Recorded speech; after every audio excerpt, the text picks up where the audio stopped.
Okay, Jess, so, okay. Hi, everyone.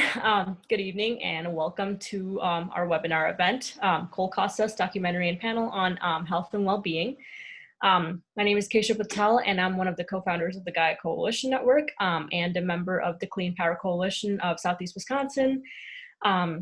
And in partnership with the Sierra Club Wisconsin chapter and the regional Sierra Club groups, as well as several other social and environmental justice organizations throughout the state. This event tonight officially kicks off our statewide week of climate action under the theme, Coal Costs Us. This week of action is aimed at raising both awareness and pressure around the fact that there are 6 polluting coal plants in Wisconsin that have yet to be announced for retirement. And we're coming together all week in action because it's time for the utilities to commit to closing these dirty and costly coal plants so that we can actualize a better future for our state. So we're happy to have you here with us, and thank you for tuning into our event tonight again. So before we get started, I wanted to quickly go over how to navigate Zoom. So I think we have a slide up for how to do that. So all of you are muted now to minimize the background noise during the documentary and presentation, but you'll be able to come off mute during the Q&A session at the end. And at that time, if you're on your computer or using the Zoom app on your phone, you can use the microphone button in the bottom left corner to unmute yourself. If you joined us by calling into the meeting, you can do the same by pressing *6. Let's see, on a computer or on the Zoom app, the small camera icon next to the microphone allows you to turn your video on and off. And the typing bubble on the right allows you to send a message to the group in the chat box. So we encourage you to use that chat function throughout the evening to ask questions, which will be addressed at the end in a Q&A session. If you have any tech questions or issues throughout the night, please ask for help in the chat and someone will assist you. If you can't access the chat box to request for help, you can email Laura and she will try to help you troubleshoot. Her email address is on the slide. It's lauraannbuska@gmail.com. Okay, so also please join us on social media tonight with #CoalCostsUs and other hashtags, and tag our social media accounts on Twitter, Instagram, and Facebook. A lot of interesting and insightful information will be shared tonight, and it's even better if we can spread the word. So please feel free to tweet what you're learning, and help even more people advocate for themselves and our environment. Okay. So again, I'd like to thank you all for joining us on the first day of our week of climate action. Many people can see the direct connection between our health and the burning of coal. This is a connection that will be discussed by tonight's panelists. Others might wonder about the connection between coal burning power plants and climate change. So coal is the most carbon-intense form of fuel that we could be using to supply our electricity. If we are to limit the worst effects of climate change, we need to retire coal burning power plants as soon as possible, well before the 2050 deadline that the utility executives have announced for Wisconsin's coal plants. We already have cleaner and cheaper alternatives to coal, and we need our utilities to adapt more quickly to the rapid changes within the energy industry. Once we have decarbonized electrical utilities, we can begin using electricity to reduce greenhouse gases in our transportation, our industry, and our heating and cooling of buildings. Cleaning up our supply of electricity is an essential first step in the process of reducing our overall greenhouse gas emissions and mitigating the worst effects of climate change. Adopting renewable energy and retiring coal plants will greatly reduce the worst effects of climate change, and such measures will also improve our health, protect our air and water from unnecessary pollution, save us money, and create new jobs that will stimulate the economy and help repair the economic damage caused by the COVID pandemic.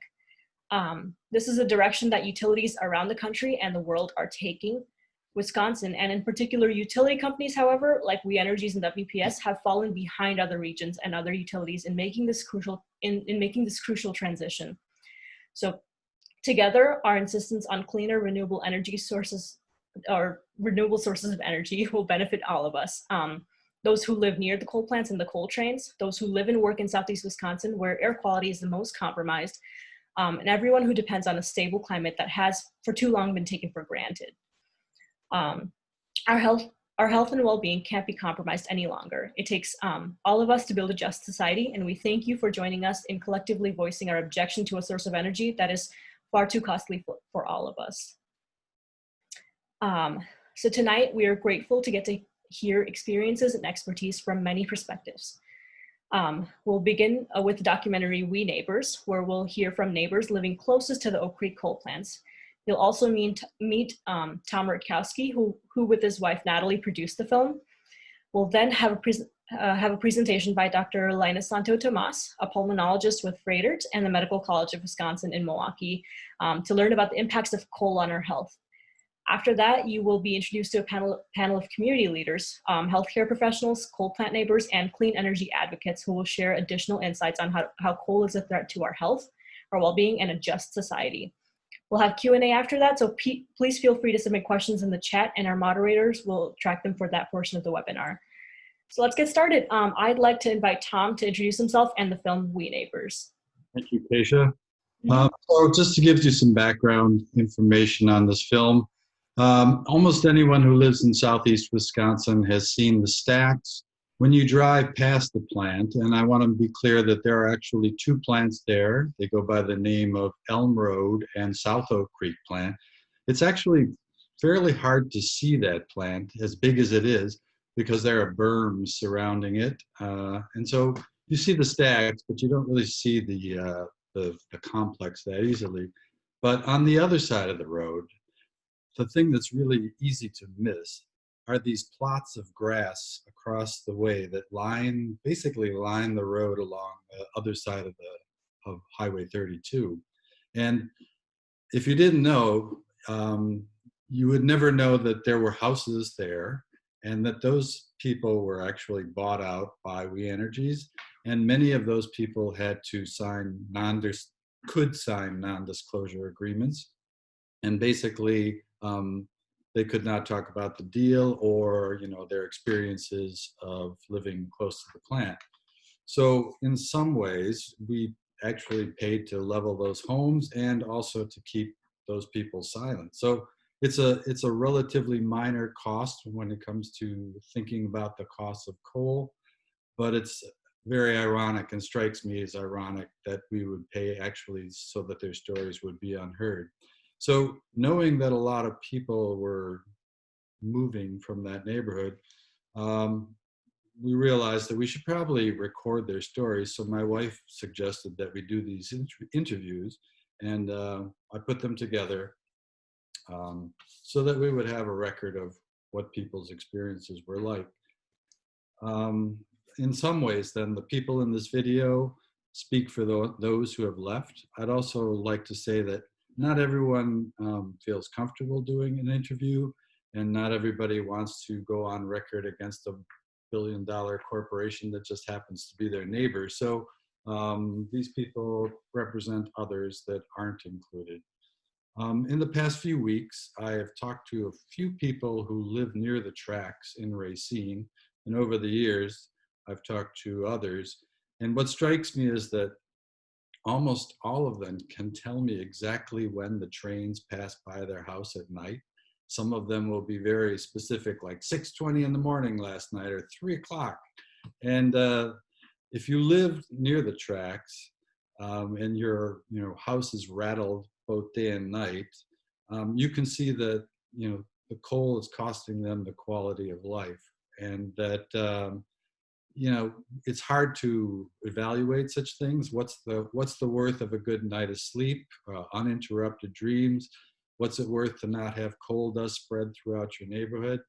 I would say all those things are, it's hard to put a dollar amount on, but the people living near the tracks or the people living close to the plant can probably give you a better estimate of what that costs than the people, say, working in a remote office and writing off some of those effects.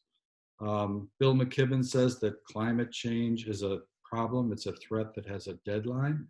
And I would just like to say that, one of those other costs that are hard to calculate is the lost time. And we know that we should be acting with urgency, and yet We Energies and other Wisconsin utilities are clinging to a fuel of the 19th and 20th century, and we should be building that energy infrastructure of the 21st.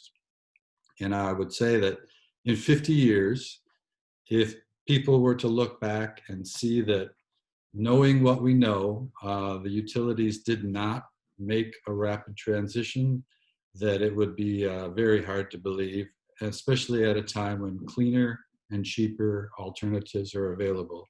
So I'll be around to answer any questions you have after the film, and hopefully our technology will work on this, and we'll be watching it soon. Thank you.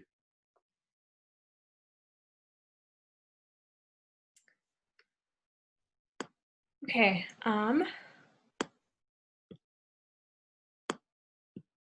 right. I think that gives us a lot to think about, and I'm grateful for the bravery of the neighbors for speaking out for what they deserve. Corporate polluters like We Energies and others around the state, they have a lot of levers at their disposal, including well-funded PR teams. And that's why it's important that we learn about these issues and come together in collective power to demand clean, renewable energy. I'd now like to welcome Dr. Linus Santo Tomas and ask that he introduce himself. Hi, Dr. Linus Santo Tomas. Hi, good evening. Thank you for inviting me to join. I'm really glad, and just listening and watching that documentary, I've learned definitely a lot of things I didn't know before in our community. Okay. Shall I, I'm sorry, can I go ahead then? Yeah, sorry, you can go right into your presentation. Okay, so I've been asked to talk about the health hazards of coal-fired power plants, and to be honest with you, my experience with coal has really been more with people who have been in the mines, since occupational lung disease is one of my subspecialties. Next slide, please. So, but coal. Of course, we don't have. I don't think we have any coal mining here in Wisconsin. But obviously, a significant portion of our electricity is generated through burning coal, and unfortunately, coal really is. It's been really called a dirty fuel. The whole process from mining, the transport, and storage, even before it is burned to produce electricity. From that point until the remnants of what's been burned is disposed of or tried to be disposed of, it really creates a lot of pollutants, both for the air and for the water as well, in the surrounding area where the plants are. So in this diagram, you can see, as I said, that first red box there with the coal mining, the transport, storage. And as far as what comes out of the stacks, so you have definitely a lot of carbon dioxide, and then nitrogen oxides, and sulfur dioxide, and a lot of other gases. And at the bottom were the coal ash, which is the product of that burning. That actually, the process of where it is stored and what happens to it after it's taken out of the plant already, that has a lot of pollutants that it actually produces for the environment, and eventually gets to people and affects people's health. Next slide, please.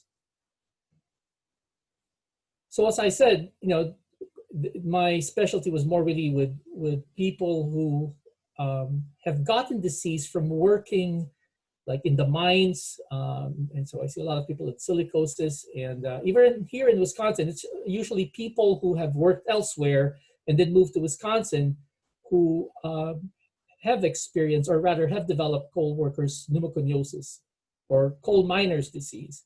And essentially, as you could see on the left slide there, or the left part of the slide, that one at the top is a picture of a lung, an autopsy of how really dark the lungs get. And essentially what happens in people who work in the mines and with that constant daily exposure for years with the coal dust, of course, it gets into the lungs and it doesn't really get out of the lungs. The body deals with it by sending in a sense, an army of what we call macrophages. It tries to contain it, but it's not really able to completely really dispose of it. And that response of the body in itself actually causes the problem. It causes scarring, just a lot of inflammation, a lot of scarring, and eventually the lungs becomes really stiff.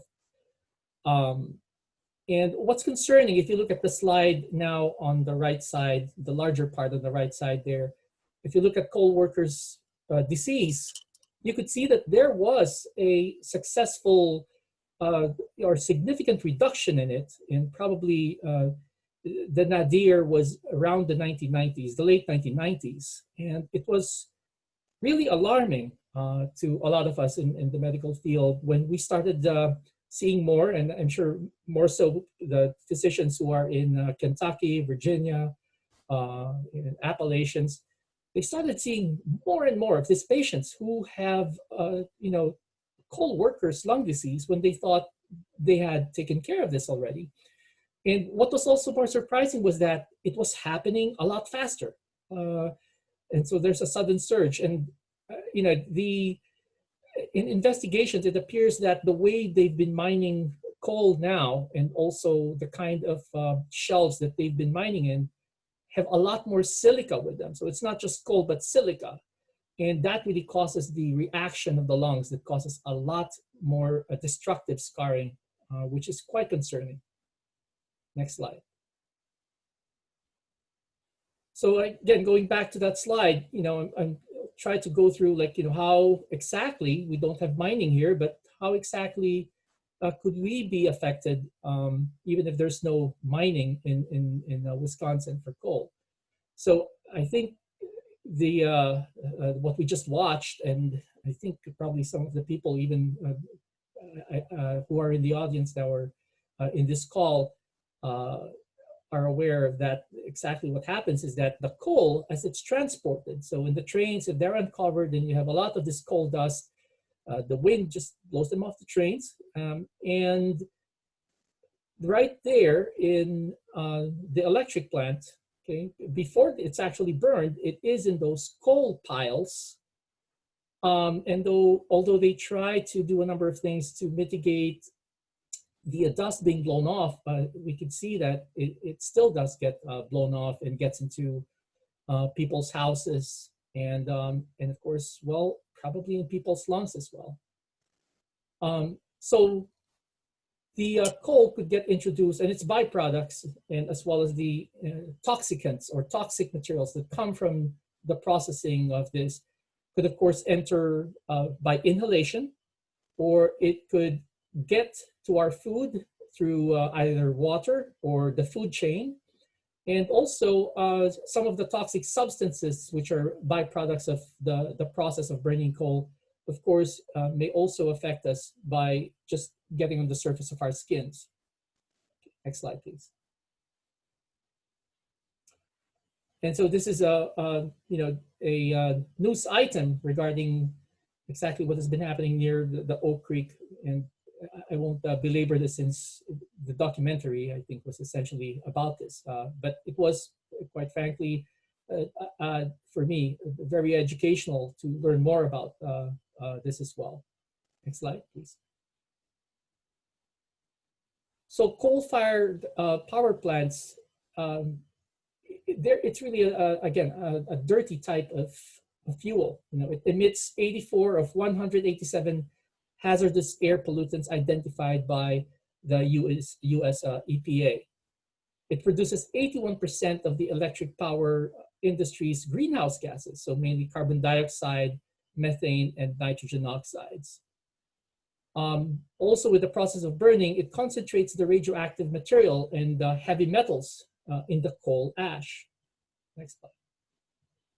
Next slide, please. So coal ash, which is the byproduct of that combustion, most of it is very fine fly ash. So 50 to 60% of that, and then you have the heavier and more coarse sediment at the bottom, ash and the slag. But the thing is, although this is filtered, through the stacks and then collected, where it goes to after it's burned is the other part of the problem. Next slide, please. So it usually goes, on this slide, you could see from the filtering, okay, even if you filter them, a lot of the things then that may not get into the air, some still do, but then the filtration process, the processing actually, some of that gets into the water. And then the water, of course, gets polluted, and you kind of wonder why a lot of these electric plants are near bodies of water, and that's because they use a lot of that water. But where does it go after they use it for processing? Well, it goes back to a lot of times to that body of water, and of course that then gets into the fish, which a lot of people may rely on to eat, and even for times when you go for leisurely swimming, then that could be a concern. Next slide, please. So usually that ash goes into either an ash pond, or there could be an ash mound, so mountains of ash. But a lot of times too, those are constructed without much engineering to prevent the leakage or leaching of the products that come about from this ash, which again, it could include a lot of toxic materials, heavy metals, and radioactive materials as well. And that's the way it gets into our rivers, into the groundwater, and to the wells that people use. Next, please. So what are these substances that may be released in coal-fired power plants? The main concerns, the highest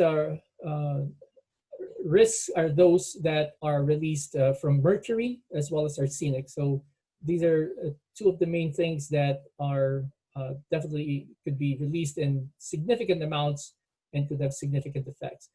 But there are a lot of other ones, as you can see from this slide. And let me just go through some of them, not all of them, but at least some of them that may be the major ones. Next slide, please. So mercury emissions. The coal plants produce 42% of the US emissions of mercury. So almost a near half of all mercury emissions. And these emissions, eventually as they get to people, they could cause damage to the nervous system, the digestive system, and our immune systems. Children are at particular risk, especially with their developing nervous systems. And to just show how toxic mercury is, just 1/70th, so 1/70 of a teaspoon of mercury deposited on a 25-acre lake can make the fish in that lake unsafe to eat. Okay, next slide, please. Short-term exposure to high levels could cause lung irritation and damage. It could cause nausea, vomiting, diarrhea, high blood pressure, and even in adults, it could cause loss of coordination, so neurologic damage, numbness, and just on the surface of our bodies, it could cause eye irritation or a skin rash. But longer-term exposure to high levels could damage the brain and the nerves, so people could have symptoms of tremors, numbness. They could have changes in their vision and problems with hearing, as well as memory problems. Eventually, the neurologic problems could lead to muscle weakness, and the mercury could also damage the kidneys. And again, with children who are particularly vulnerable, and even while they are still in the womb of, for pregnant women, those children who were exposed during pregnancy, they have higher risk of motor and cognitive difficulties, as well as sensory problems. And really, eventually, chronic poisoning could really lead to death. Next slide, please. The other, thing is arsenic, and short-term ingestion. Similarly, you could have nausea, vomiting. You could have reduced production of the red and white cells in the body. You could have abnormal rhythms, and it can damage the blood vessels. Some people may have some pins and needles, sensation of pins and needles in their hands and feet. But longer term, darkening of the skin, but also ultimately it could cause cancer. And inhalation, okay, rather than ingestion, if you inhale this, breathing high levels of the arsenic can give you sore throat or irritated lungs. Next slide, please. Then sulfur dioxide. So the sulfur in coal reacts with oxygen, which then causes the production of sulfur dioxide. And the sulfur dioxide then actually combines with other molecules in the atmosphere, and that makes it acidic, okay, and contributes actually to a lot of the particulate matter, what we call the PM 2.5 and the PM, the PM 10 to 2 and the PM 2.5. It contributes to the smog, and because of that, this adversely affects people with underlying lung disease, such as asthma, emphysema, and bronchitis. It causes acid rain, and of course, it damages the water and other ecosystems. Now, the U.S. coal plants had emitted like more than 3.1 million tons of sulfur dioxide in 2014. So it really is a lot. Next slide. The others are lead and chromium.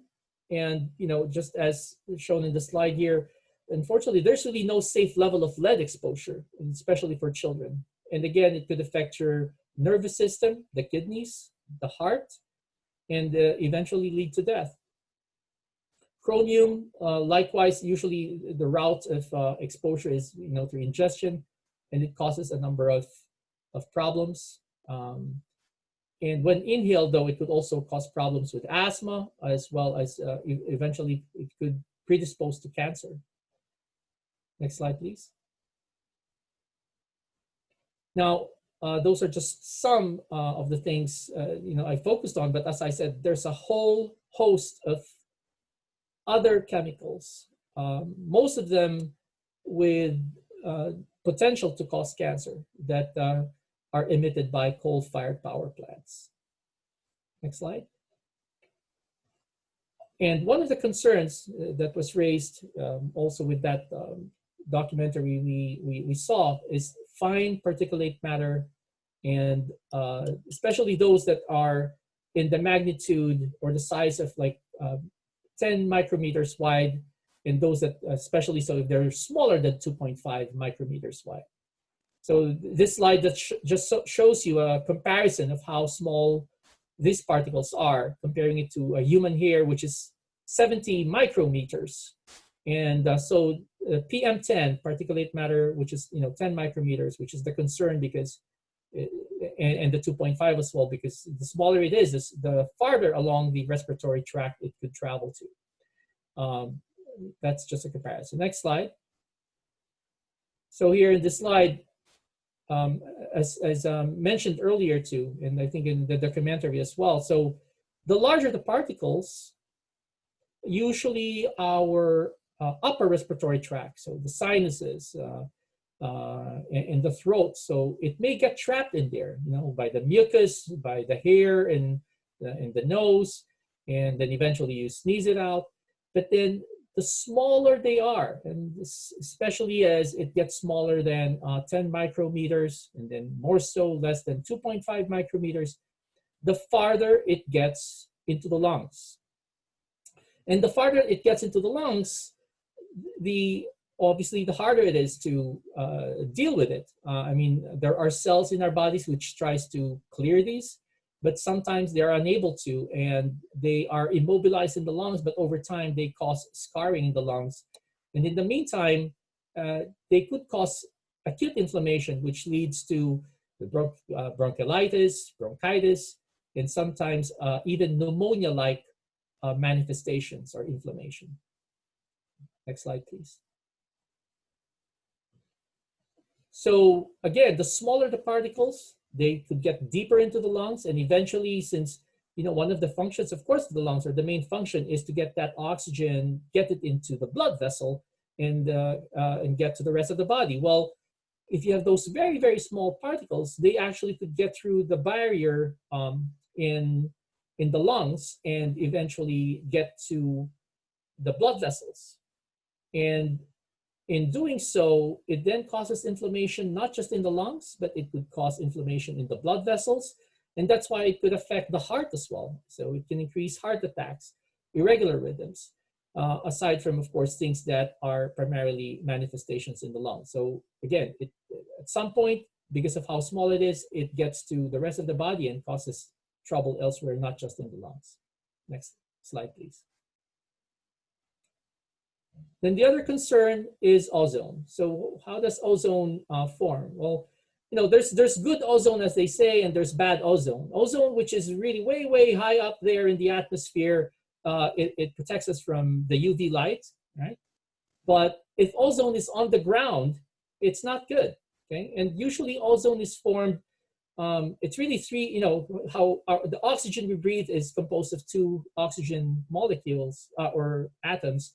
But ozone, you have 3 oxygen atoms forming together, and that's usually facilitated. So the formation of this oxygen compound with 3 atoms is facilitated when there's a combination of nitrogenous oxides, okay, and volatile compounds, and then the heat of the sun. And the chemical reaction increases the more heat there is, and then that causes ozone, or the formation of ozone. And unfortunately, the power plants do produce a lot of this nitrogenous oxides and volatile compounds, volatile organic compounds. So that's why it increases the risk of development of high ozone, ground ozone, or bad ozone. And the thing is, ozone causes airway inflammation and irritation, which causes, of course, symptoms of coughing, chest pain. And then it can reduce lung function acutely, especially in people with underlying bronchitis, emphysema, and asthma. The much younger children and also much older people, geriatric, are more susceptible to those effects. And eventually this could lead to more medical care requirements or needs. Next slide, please. So the American Lung Association has a website. You could actually go there and look this up where you are and check the air quality where you are. But as far as ozone, in Wisconsin, there's failing grades for all of these counties, some of which, quite frankly, I didn't even expect, like Door County. You go on vacation, you think, hey, let's go to Door County. But the ozone over there is actually, it has a failing grade. And then Kenosha, Kewaunee, Milwaukee, Ozaukee, Racine, and Sheboygan counties all fail as far as their ozone levels. So 41% of people in the US live in areas with unhealthy ozone levels. Next slide, please. And so there are still, I think I counted, this is 8 coal plants in Wisconsin. Okay?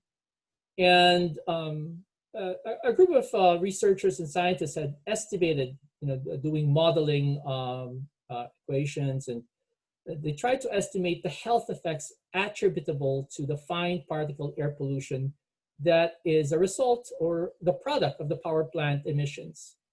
And they estimated that, in a year, there could be, they could have avoided 88 deaths or 25 hospital admissions, 36 asthma ER visits, 54 heart attacks, 21 chronic bronchitic attacks, and 573 asthma attacks, or 4,278 work days lost. Those are the kind of the cost that, in a sense, that could have been avoided if we did not have these coal plants.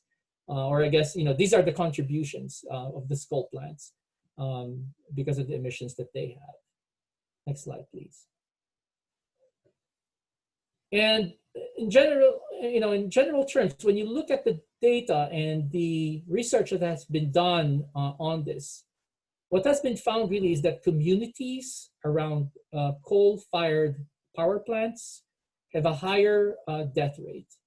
And there's lower age expectancy. So there's a greater number of people who die young. Increased respiratory disease. There's also increased cardiovascular disease, increased incidence of cancer, low birth weight, developmental delay, and a higher infant mortality rate. So it is definitely a great concern. Next slide, please.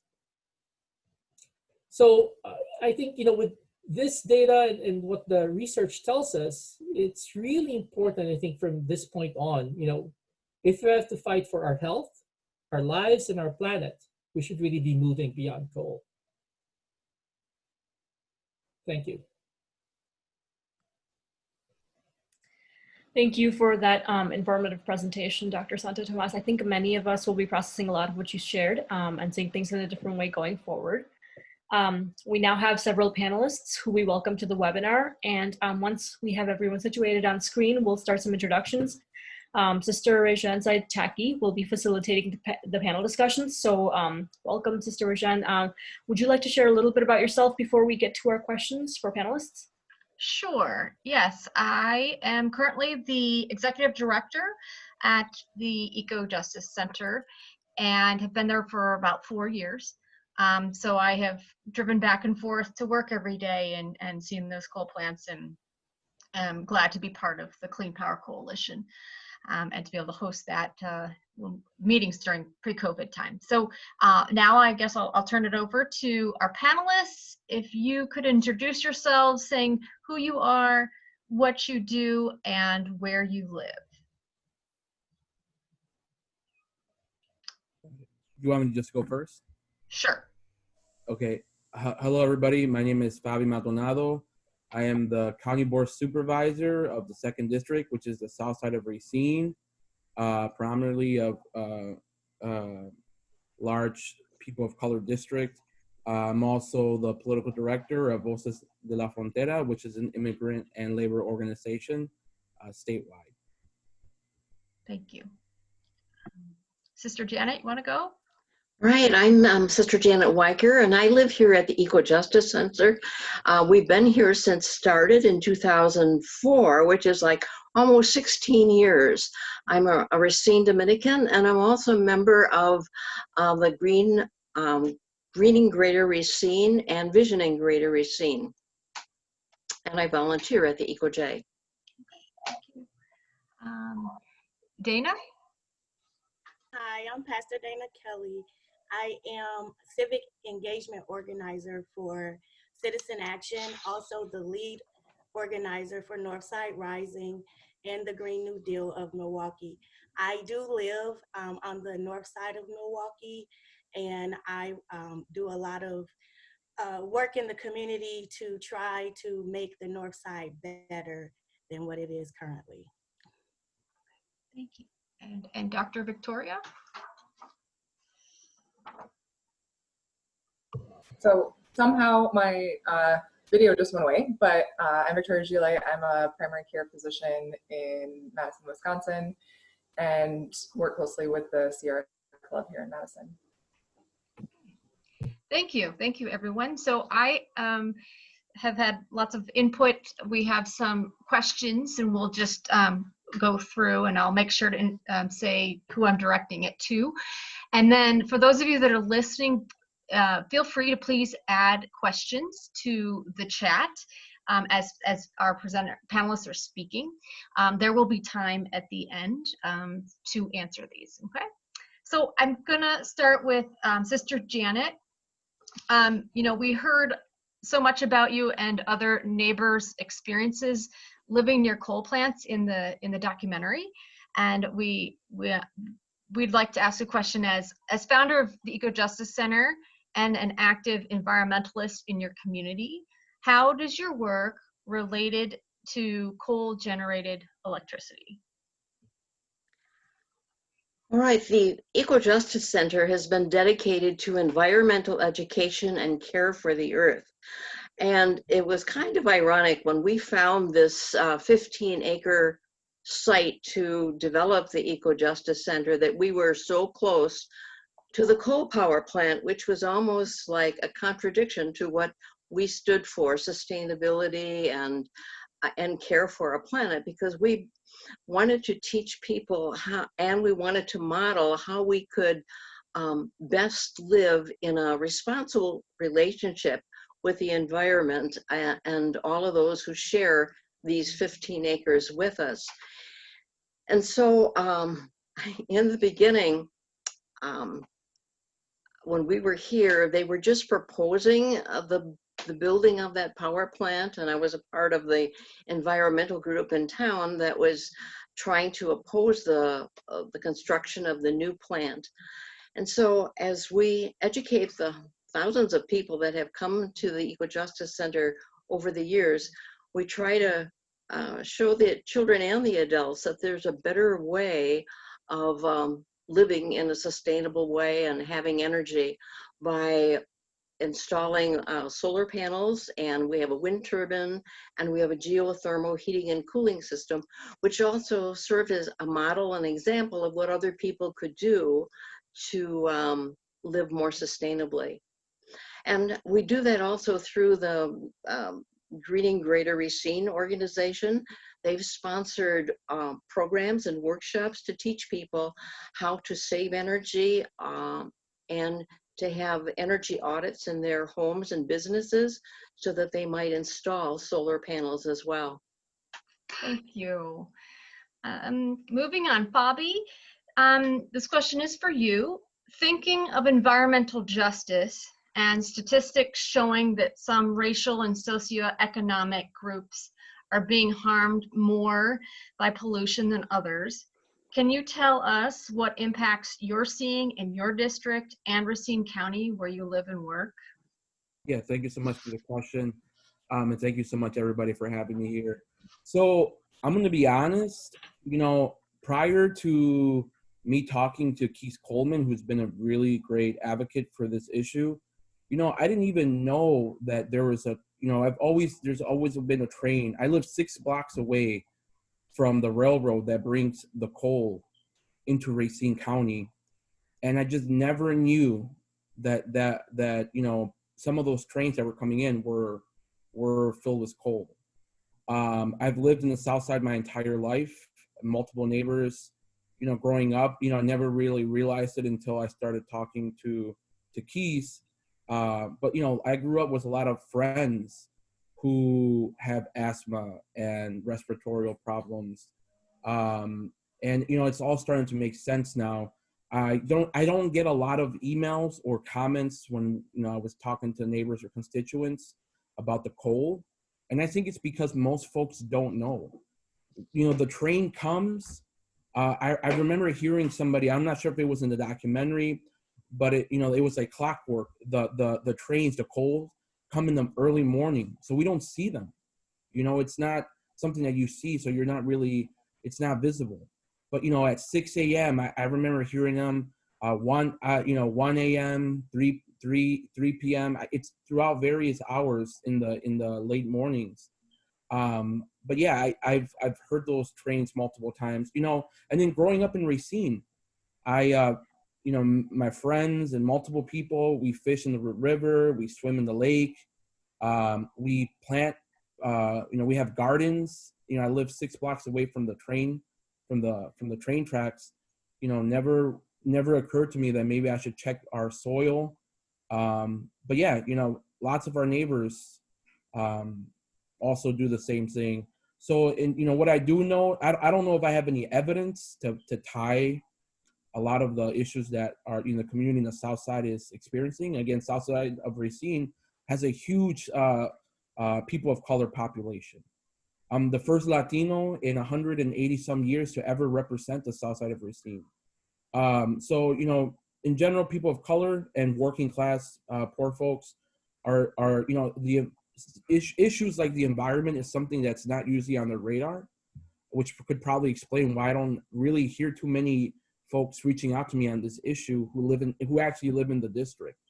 But in terms of communities of color, I being affected by these issues, you see it all the time in Flint, Michigan. There's a big disaster with the lead pipes in Milwaukee. You see that was the huge lead pipes. The south side of Racine, we have homes that are hundreds of years old, and I'm sure there are homes that had lead pipes. You see it in Standing Rock, where folks being forced to move out of their land. So it wouldn't be surprising it wouldn't be surprising to see those realities here in Racine. And now that I know, I just found out this year, it's something that I really want to work with the entire group. Beyond coal, very excited to keep working with y'all on this kind of issue, but essentially just informing the community that this issue is happening in our own backyards. There's lots of folks that work in the industrial area, and there's homes there too on Clark Street in the south side of Racine that is located right next to a block away from the train station. So just very interested to see if we could start measuring and collecting data, testing the earths on the south side of Racine, and just being interested in hearing and being part of the solution to figure out what can we start doing to raise awareness in the south side of Racine, but throughout the entire county. On the county board, it hasn't been the coal plant hasn't been one of the most like, I would say, issues that come to the surface to the forefront on what we're voting on. And I think it's because we definitely need more awareness on that actual issue. Thank you, Fabi. So I can get a couple more panelists in. I do appreciate what you're saying. Pastor Dana, the north side of Milwaukee is about 20 miles up the Lake Michigan shoreline from the Oak Creek coal plants. How do these polluting plants and the utility company that operates them impact your community? Thank you for this opportunity to share what we are dealing with here on the north side of Milwaukee. Knowing and actually kind of piggybacking on a lot of things that already has been spoken and shared, I can just emphasize that the north side of Milwaukee, being the most impoverished area and having the most impoverished communities in Milwaukee or in the whole county of Milwaukee, we are the most susceptible to the effects of particle matter. And Dr. Tomas just plainly explained to us that the smaller the particle, the further it travels. So the fact that we are way north 20 miles, that is nothing to that itty bitty piece of particle matter that is coming from the coal mines. And another thing, we not only pay with our health by us being impoverished, we are paying with our wealth, because as Fabi just shared, the homes are very old and very low quality.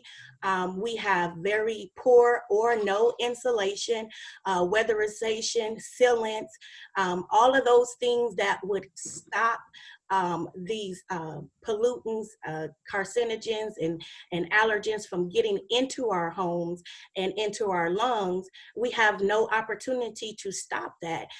We lack in livable wage jobs, and we also lack in the ability to attain livable wage jobs due to racism, classism, and other issues that we face here on the north side and have been subjected to over the last 20 years, industrialization.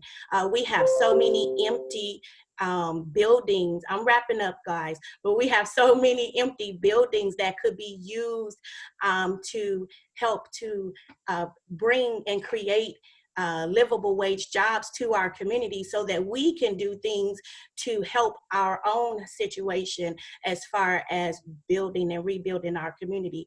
And that the Green New Deal is set up to do just that.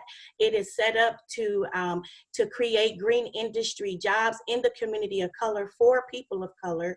And this will not only increase and give us a better quality of life, but it'll also give us a better quality of health and wealth. We all will benefit from that. And if we energies would do what their part and their due diligence, which they truly don't want to do what is going to be necessary because they feel like they have the upper hand. So they don't feel really that they have to, but as long as we continue to come together and combine our forces, they will know that the people have the power. The electric company does not have the power, but the people have the power, and we can and we will take our power back. So as we are affected most, and even though we're the furthest away, and we are, it is affecting, we're paying with our health as well as our wealth. Thank you. Wow. You're right. You're absolutely right. So Dr. Victoria Gillet, you know, many people from all over our state of Wisconsin are watching this webinar tonight. You know, there are currently 7 coal plants in operation. Edgewater is going to be closing soon, but at this time in the state, there's 7. Some folks live 3 blocks from a coal plant or a coal train, as you've heard, while others live hundreds of miles away from one. So in terms of health and well-being in Wisconsin, why should we all be concerned and active on the issue of coal pollution? It's tough to follow Reverend Kelley after that. She said it almost as well as I'm going to try to say, but I think the simple answer is that every Wisconsinite deserves to breathe clean air. Any change in the interest of public health is something I'm going to be excited about as a physician, and in particular a primary care physician who wants everybody to live their best, healthiest lives. But sort of going beyond that idealistic expectation, pollution and climate change absolutely disproportionately impact our most vulnerable Wisconsinites. And I see that in my practice. I see how impacted people with chronic lung disease are, and how my sort of inefficiently or my underhoused patients are struggling with heat. There's just so many ways in which being a vulnerable person in Wisconsin seems to just be made worse by pollution and by climate change. And you know, the elderly, those with chronic health conditions, those living in poverty, those who are Black, Indigenous, and Latinx, those are the folks who are really suffering the most. And if we advocate for cleaning our air and slowing the rate of climate change, then we're advocating for protecting populations that are often disenfranchised by traditional public health efforts. And I would like to think that that's something that we can all get behind, even if the nebulous idea of pollution in the air doesn't feel as dramatically impactful in a given moment. Great. Thank you. Thank you all. I know I had other questions, but due to time, I'm going to turn it back to Keisha. I think she has some things she'd like to share, and then we'll open it up as a Q&A. So if you've got other questions in your head, please put them in the chat room. Okay, Keisha? Mm-hmm. Okay, so I'm gonna take a moment to outline some actions that we hope you will take tonight, as well as for the rest of the week. Okay, here we go. So first, something quick and easy that we can all do is sign petitions to show our strength in numbers. And so the first one is demanding the closure of the Columbia coal plant north of Madison on the Wisconsin River. And another one is to demand the closure of the Oak Creek coal plant. The links are going to be dropped in the chat box now, so you can click on those and then open them up to complete right after the webinar. As for the rest of the week, so we need all of us to come together to make a big impact. Tomorrow, we'll be sharing stories on social media.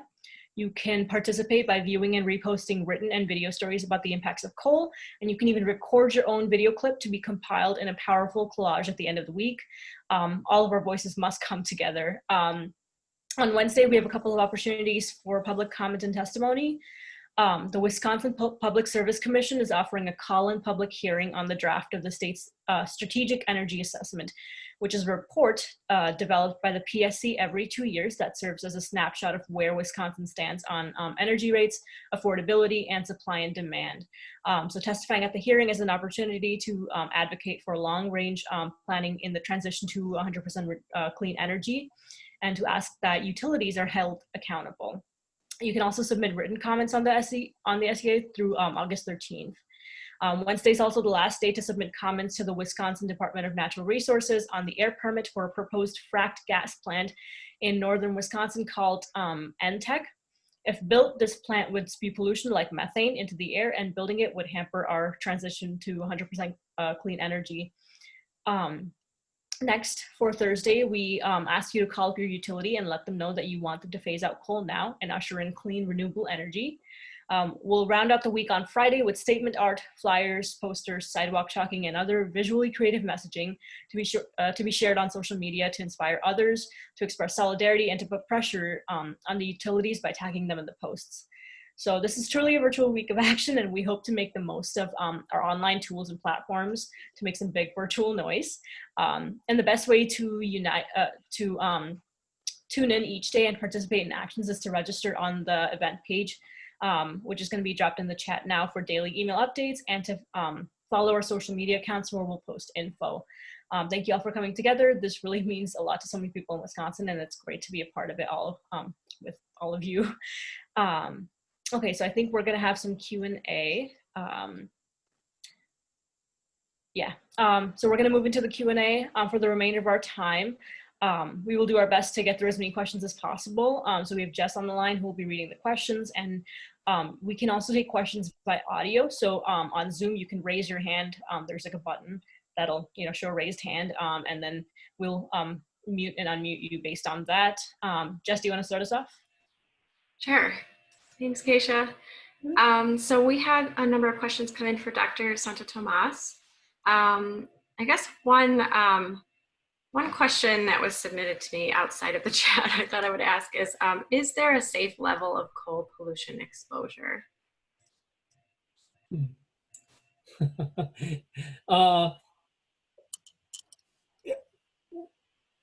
Well, any pollution, I would think, I guess the bottom line is I don't know exactly what the data there is to say that there's a safe amount of pollution exposure. I don't know, again, I'm just trying to think of what is safe. I mean, is it a matter of, aside from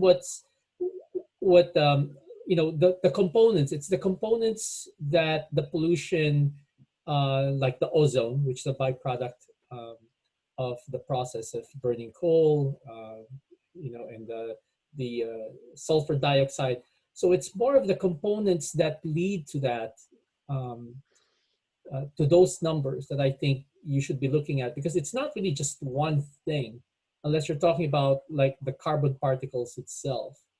So if you're asking, just how much coal is safe in the air versus like the components of what comes about from burning it, I think we should look at, well, what are the components that come about from burning it, and are those at safe levels? And I don't have it off the top of my head exactly what those numbers are. Okay, thank you. I think kind of along the same lines, there's a question from Don. We tend to look at these toxic chemicals one at a time and analyze their health impacts. But how do we know about how much do we know about people being exposed to multiple toxic chemicals and how they then impact people? And isn't this a significant cause for concern that we know little about? Yeah, so I think that is a valid concern, meaning, could the combination of these different elements, then the interaction, cause more damage than one? I mean, meaning, just as an example, people who smoke and get exposed to asbestos, it's not a additive effect; it's a multiplicative effect. They're at, instead of 3 + 3 is 6, it's actually 3 × 3. Kind of a risk estimation. So that's possible. At the same time, it's important to know the components. so that then you could study them separately. But the more things there are, as far as pollutants in the environment, then definitely it would be a greater concern. And there is that possibility of multiplicative rather than additive effect. Thank you. Okay, and then also relating to these toxic chemicals, are these part of just a normal blood test screening under the direction of a pulmonologist? I'm sorry, so can you repeat that? Oh, are these toxic elements part of a normal blood test screening under the direction of a pulmonologist? There's several things, right?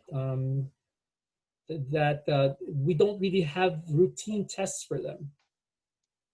Meaning, nobody tests, there's not a laboratory that would routinely, for example, measure your lead level or, so these are special laboratories usually.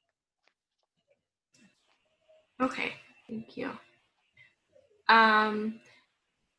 What are the specific components that make up volatile organic compounds, or VOCs? I'm sorry, can you repeat? What are the specific components that make up volatile organic compounds? Yeah, so I don't have it off the top of my head too. So it could be, quite a number of chemicals. Okay, thank you. And then there was a question, I don't know if Dave got this answered in the chat, but Dave Bachman says, does this affect open pit miners as well as underground miners? And maybe. You mean with regards to coal mining? Yeah, in your presentation about that piece. So the concentration is usually more in closed mine pits, but definitely they're existent as well in open mining conditions. Okay, and I think this might be a question for you, and others can feel free to answer as well, but how can we convince parents to get their children's blood lead tested? I think it's part one question. How to convince parents. How to convince, I don't know. Maybe our family physician could answer that. I'm very much just a adult primary care doctor because parents, not my level. Did Fabi have something to weigh in on that with? Yeah, I would say, especially in areas that have, power plants or where the train is passing by with the coal, I think it'd be really, I think the best way to do is just informing the public through a campaign or like in an organization like Beyond Coal, or in the past I've canvassed communities like in Oak Creek, Crestview. I can't remember if that was the place, Tom. But canvassing and informing the public and letting them know door by door, like, hey, there's a coal plant. When I was knocking on those doors, some folks didn't even know that was a coal plant that was there. So just informing people about, why is it important to check these levels? Why is it important that they know and ask these questions when they go to the doctor?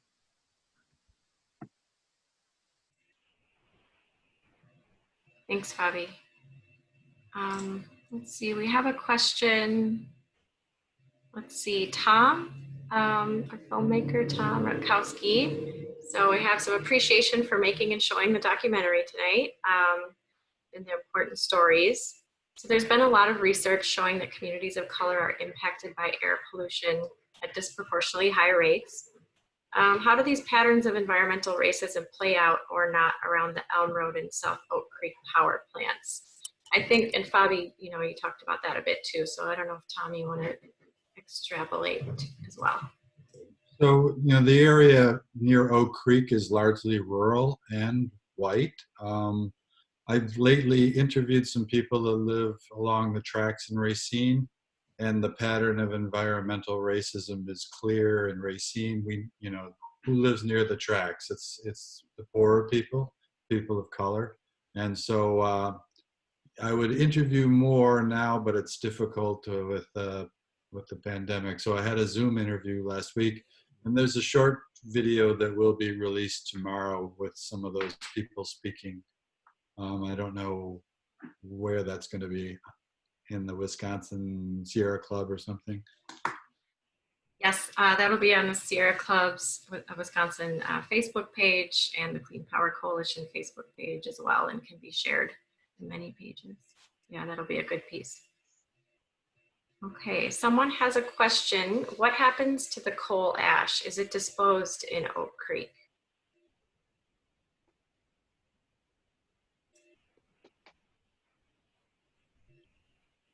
I know part of that answer. They truck it away and sell it to companies that use it for building projects. And some of it is, well, actually, they do have a lined storage area for it. So most of the coal ash is hauled away in covered tankers. Okay. I could add to that. In the past, it was used. I know some of that answer too. Go ahead. Oh. On 4 Mile Road, right next to the tracks, there's a company that makes decorative concrete bricks, and they use a lot of the ash from the coal plant to make those bricks. In the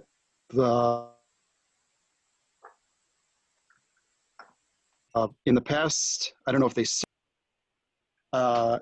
it was dumped on farmers' fields, and it was also it's used as underlayment under roads. I know a lot of it went into Yorkville, and it poisoned a lot of wells out there in the 80s. A lot of that came from Pleasant Prairie and Oak Creek.